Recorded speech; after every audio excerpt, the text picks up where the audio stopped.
Assalamualaikum warahmatullah. Kembali lagi bersama saya, Vena di channel Ruang Sunyi, yang akan menemani malam kesendirianmu. Sebelum masuk ke ceritanya, tarik selimutmu, matikan lampu kamarmu. Mari simak ceritanya. Jika kamu belum tahu cerita bagian sebelumnya, silahkan klik link di kolom deskripsi. Jika sudah, mari simak cerita selanjutnya. Siang itu, matahari bersinar terang meski angin pegunungan tetap membawa hawa dingin khas pedesaan. Minimarket Betamart tampak seperti biasa, tenang dan sederhana di tepi jalan provinsi yang mulai ramai oleh lalu lalang kendaraan besar. Di ruang karyawan yang sempit namun cukup bersih, Leni sudah duduk santai sambil memainkan HP dan sesekali menyeruput teh botol dari warung dekat situ.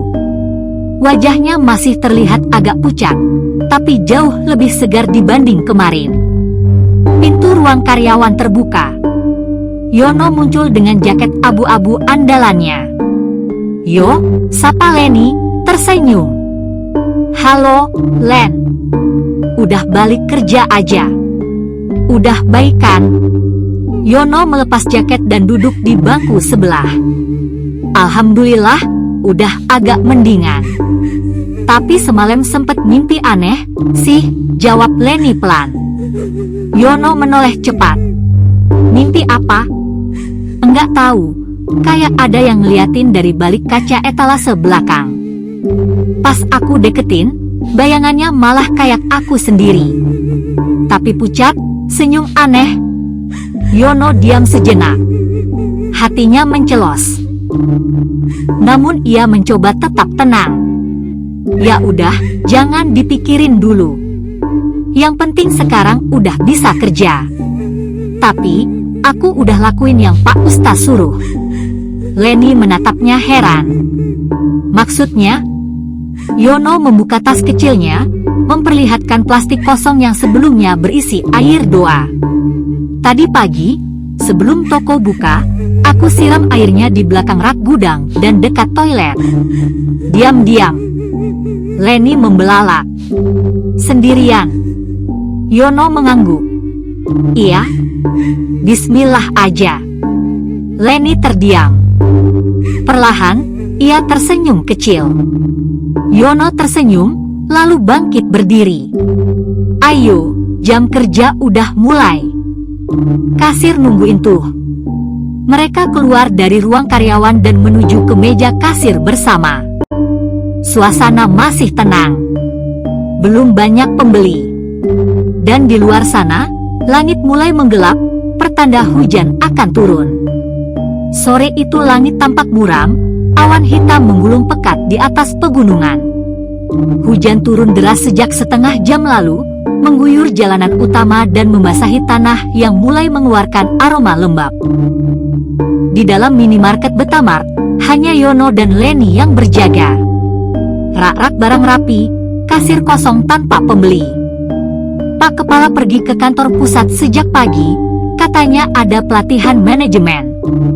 Hari itu, mereka hanya berdua menghadapi hujan dan suasana yang makin kelam menjelang maghrib. Angin dingin masuk dari sela-sela pintu otomatis yang kadang terbuka sedikit saat tertiup kencang. "Sepi banget, ya," gumam Leni sambil melipat tangan di dada, menggigil ringan.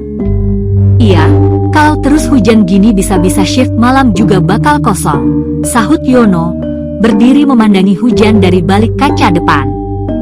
Tiba-tiba, Leni menunjuk. "Itu, siapa?" Di luar, di bawah atap kecil depan toko, berdiri seorang nenek tua, membungkuk, mengenakan baju lusuh berwarna kelabu dan membawa sepeda ontel tua yang basah kuyup. Nenek itu diam, tidak bergerak, tidak menoleh ke arah minimarket. Hanya berdiri, payung tidak ada. Dia basah, tapi tidak bergeming.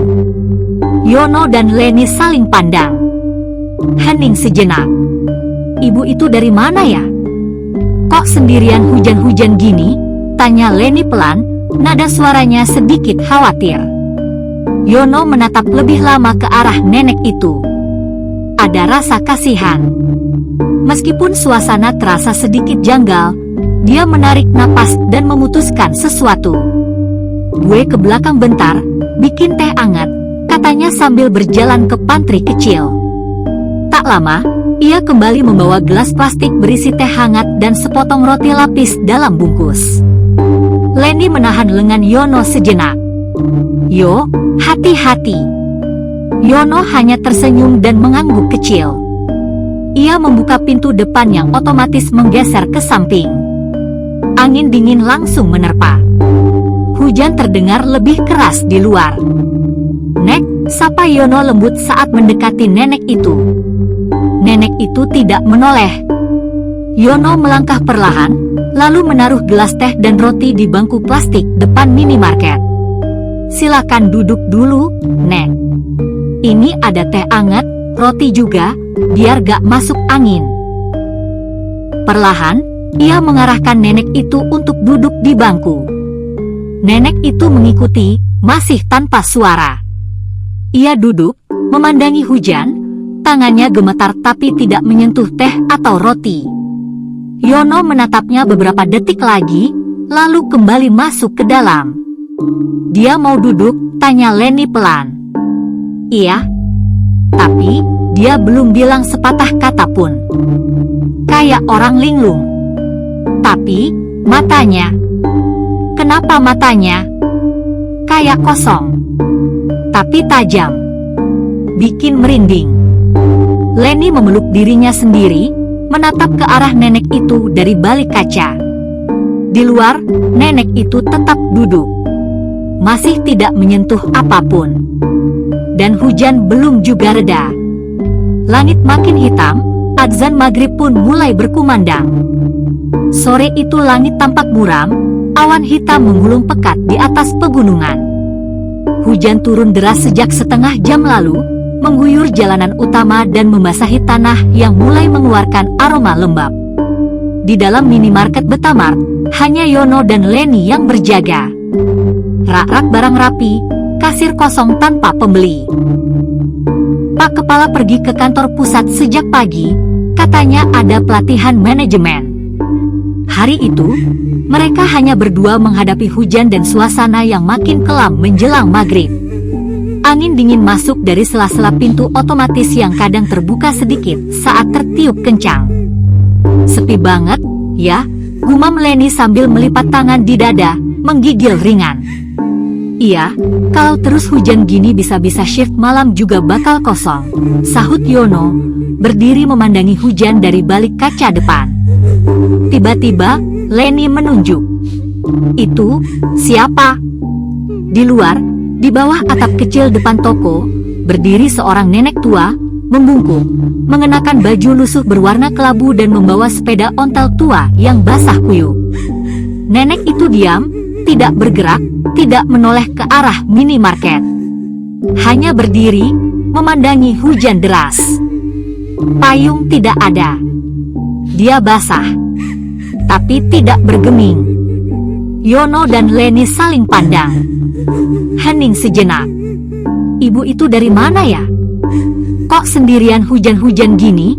tanya Lenny pelan, nada suaranya sedikit khawatir. Yono menatap lebih lama ke arah nenek itu. Ada rasa kasihan. Meskipun suasana terasa sedikit janggal, dia menarik napas dan memutuskan sesuatu. "Gue ke belakang bentar, bikin teh anget," katanya sambil berjalan ke pantry kecil. Tak lama, ia kembali membawa gelas plastik berisi teh hangat dan sepotong roti lapis dalam bungkus. Lenny menahan lengan Yono sejenak. "Yo, hati-hati." Yono hanya tersenyum dan mengangguk kecil. Ia membuka pintu depan yang otomatis menggeser ke samping. Angin dingin langsung menerpa. Hujan terdengar lebih keras di luar. "Nek," sapa Yono lembut saat mendekati nenek itu. Nenek itu tidak menoleh. Yono melangkah perlahan, lalu menaruh gelas teh dan roti di bangku plastik depan minimarket. "Silakan duduk dulu, Nek. Ini ada teh anget, roti juga, biar gak masuk angin." Perlahan, ia mengarahkan nenek itu untuk duduk di bangku. Nenek itu mengikuti, masih tanpa suara. Ia duduk, memandangi hujan, tangannya gemetar tapi tidak menyentuh teh atau roti. Yono menatapnya beberapa detik lagi, lalu kembali masuk ke dalam. Dia mau duduk, tanya Leni pelan. Iya. Tapi, dia belum bilang sepatah kata pun. Kayak orang linglung. Tapi, matanya. Kenapa matanya? Kayak kosong. Tapi tajam. Bikin merinding. Leni memeluk dirinya sendiri, menatap ke arah nenek itu dari balik kaca. Di luar, nenek itu tetap duduk. Masih tidak menyentuh apapun. Dan hujan belum juga reda. Langit makin hitam, adzan maghrib pun mulai berkumandang. Adzan maghrib baru saja selesai berkumandang. Di dalam minimarket, lampu-lampu putih terang tak mampu mengusir perasaan sunyi yang menggantung di udara. Hujan belum juga mereda, meski kini mulai menipis menjadi gerimis halus yang justru menambah kesan sepi. Yono dan Leni duduk di dekat kasir, mencoba mengalihkan pikiran dari apa yang baru mereka alami. Yo, aku mulai mikir, jangan-jangan aku beneran gak kuat kerja di sini, ujar Leni pelan. Ia memeluk tubuhnya sendiri sambil menunduk. Yono menatapnya. Kenapa? Leni mengangkat bahu. Entah, kejadian-kejadian kayak kemarin, terus sekarang ada nenek misterius, suara-suara aneh, gangguan pas sholat. Kayak makin hari makin aneh. Aku takut. Yono menarik napas dalam. Aku juga takut, Len. Tapi kalau kita mundur, siapa yang tahu apa yang sebenarnya terjadi? Kalau kita berdua berhenti, siapa yang jaga tempat ini? Leni tersenyum lemah. Gaya lo kayak pahlawan. Yono terkekeh. Bukan pahlawan. Tapi kalau kita bareng, mungkin bisa lebih berani. Mereka tertawa kecil, mencairkan sedikit ketegangan. Tiba-tiba, pintu otomatis terbuka. Seorang pria paruh baya masuk, memakai jaket hitam dan topi. Ia berjalan cepat ke kasir. Rokok Surya 1, Mas, katanya singkat. Yono mengambilkan, memproses transaksi, dan pria itu membayar tunai. Setelah selesai, ia segera berlalu tanpa banyak bicara, hanya mengangguk singkat. Yono mengikuti pria itu dengan pandangan matanya sampai keluar. Namun, pandangannya teralihkan. Kursi plastik di depan minimarket, tempat nenek tua tadi duduk, kosong. Gelas teh dan roti masih utuh, tidak disentuh sedikit pun. Yono segera keluar. Angin dingin menyambutnya. Ia melangkah cepat ke depan, menoleh ke kiri dan kanan, mencari di balik tiang-tiang toko, di sekitar sepeda ontel yang tadi dituntun nenek itu. Tapi, tidak ada siapapun. Sepeda ontel pun sudah tidak ada. Hilang, gumamnya pelan. Yono berdiri diam, menatap hujan yang menetes dari atap toko. Rasa tidak nyaman mulai merayap di punggungnya. Ia kembali masuk ke dalam, wajahnya berubah serius. Len, nenek itu. Leni langsung menatapnya tajam. Gak ada. Yono mengangguk. Gelas tehnya gak diminum. Roti gak disentuh. Tapi dia hilang. Mereka saling pandang. Hening. Lalu terdengar suara benda jatuh dari gudang belakang. Duk. Leni langsung berdiri, tubuhnya menegang. Yono menelan ludah. Kayaknya kita harus periksa. Dengan langkah hati-hati, mereka menuju lorong menuju gudang.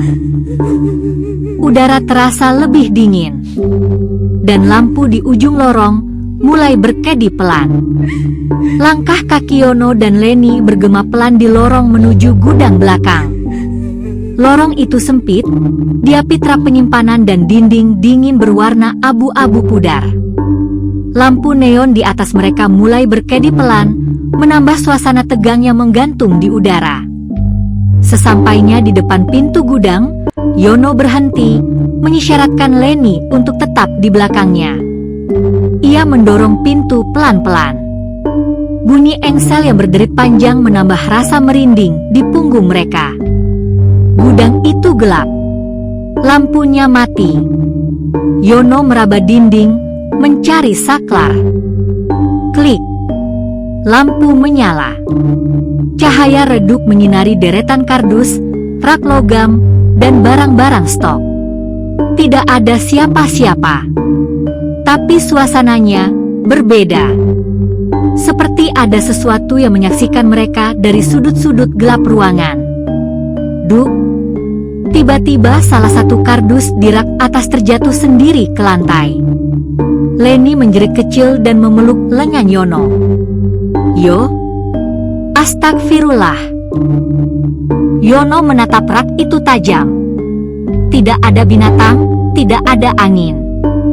Hanya rak kosong yang sekarang berguncang pelan, seperti baru saja digoyang oleh tangan tak terlihat. Gak mungkin angin, bisik Yono. Tok, tok, tok. Mereka mendongak. Suara ketukan dari langit-langit gudang. Mereka saling menatap, napas mulai memburu. Yono melangkah pelan ke tengah gudang, mencoba melihat ke atas. Leni tetap di belakang, matanya liar menatap sekeliling. Tiba-tiba, lampu mati. Gelap total. Leni menjerit. Yoh! Yono buru-buru menarik ponselnya dan menyalakan senter. Cahaya kecil itu bergetar bersama tangannya. Tenang, aku di sini, katanya sambil menggenggam tangan Leni. Krek. Suara seperti kayu tua terinjak, padahal lantai gudang dari keramik. Yono mengarahkan cahaya ke arah sumber suara. Di pojok gudang, tempat yang tadi kosong, kini berdiri sesosok wanita berambut panjang menjuntai, tubuhnya kurus seperti tengkorak hidup, mengenakan kain putih kotor, dan mata hitam pekat yang menatap mereka tanpa kedip. Leni menjerit keras dan mundur terbanting ke kardus. Yono terpaku, tak bisa bergerak. Lampu ponsel bergetar hebat di tangannya, nyaris jatuh. Sosok itu tidak bergerak, hanya menatap. Tapi di sekitarnya, udara seperti membeku. Nafas seperti berat. Lalu dalam sekejap, lampu gudang kembali menyala. Sosok itu hilang. Tak ada apa-apa. Hanya kardus, rak, dan tumpukan barang seperti semula. Leni duduk di lantai, terengah-engah, wajahnya pucat. Yono masih berdiri dengan jantung berdetak keras. Mereka bergegas keluar gudang. Yono dan Leni buru-buru menuju kasir. Hujan di luar masih belum sepenuhnya reda, dan angin malam meniup pelan melewati sela-sela pintu kaca otomatis. Suasana minimarket terasa sangat sunyi. Terlalu sunyi. Mereka berdiri di balik meja kasir, berusaha menenangkan diri. Tiba-tiba, klek. Lampu minimarket meredup sendiri, satu persatu, dari rak